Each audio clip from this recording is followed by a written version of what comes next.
وَلَقَدْ يَسَّرْنَا الْقُرْآنَ لِلذِّكْرِ فَهَلْ مِن مُدَّكِرٍ۔ چور کا ہاتھ کاٹنا ہے، کتنا مال چوری کرے، کتنے مال چوری کرنے پہ اس کا ہاتھ کاٹنا ہے، اور دوسرا ہاتھ کتنا کاٹنا ہے، یہ بھی ایک بات ہے۔ وہی آیت مبارکہ والسارق والسارقۃ فاقطعوا ایدیہما، چور مرد ہو یا عورت ہو، یہ عام لفظ ہیں، سب کے لیے عمومی حکم ہے۔ اس میں یہ نہیں کہا کہ عربی ہو، اجمی ہو، افریقی ہو، امریکی ہو، یا فلاں خاندان ہو۔ ہمارے ہاں کچھ خاندان ایسے ہیں ان کو بڑا متبرک سمجھا جاتا ہے، ایسی بات نہیں ہے۔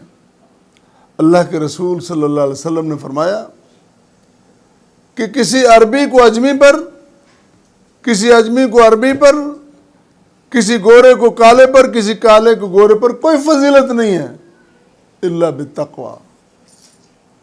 تقوی، پرہیزگاری، انسانیت، اعلیٰ فکر، وہ اگر ہے تو پھر تو تم واقعی معتبر ہے۔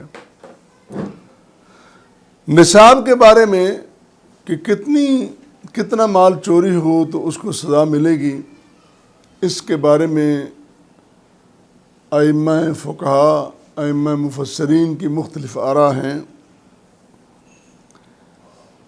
امام مالک کے نزدیک 3 درہم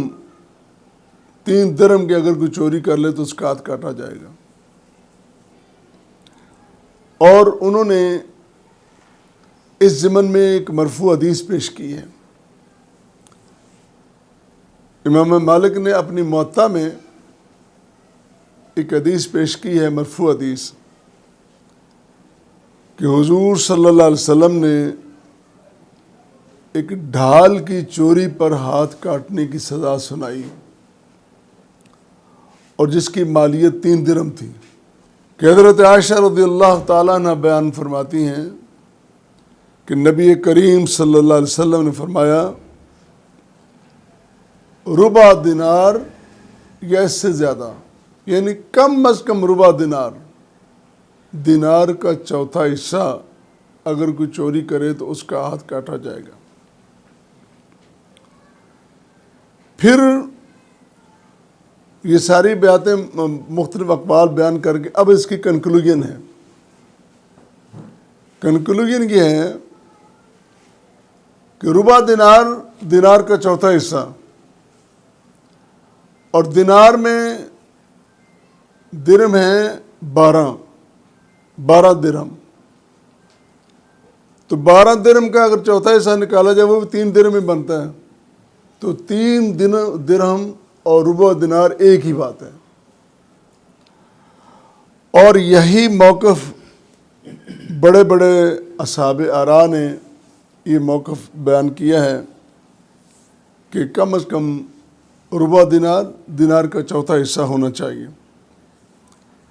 حضرت عمر، حضرت عثمان، حضرت علی رضی اللہ تعالیٰ عنہ، ان سے بھی یہی روایت ہے۔ عمر بن عبدالعزیز، لیث بن سعد، امام اوزاعی، امام شافعی اور جتنے اصحاب ہیں شافعی مسلک کے، ابن راہویہ، ابو ثور، داؤد بن علی ظاہری، جتنے میں نے بڑے بڑے نام لیے، اور بھی کافی سارے ہیں، انہوں نے یہی موقف بیان کیا ہے کہ کم از کم ربع دینار یعنی دینار کا چوتھا حصہ ہونا چاہیے، یہ اس کا نصاب ہے۔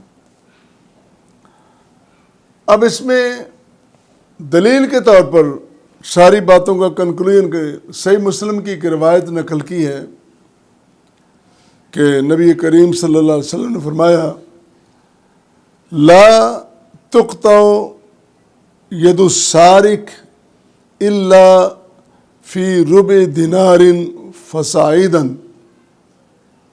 کہ کسی چور کا ہاتھ نہیں کاٹا جائے گا جب تک وہ اتنی چوری نہ کرے، یعنی دینار کا چوتھا حصہ یا اس سے زیادہ، کم از کم یہ ہونا چاہیے۔ یہ نصاب کے بارے میں بات کی۔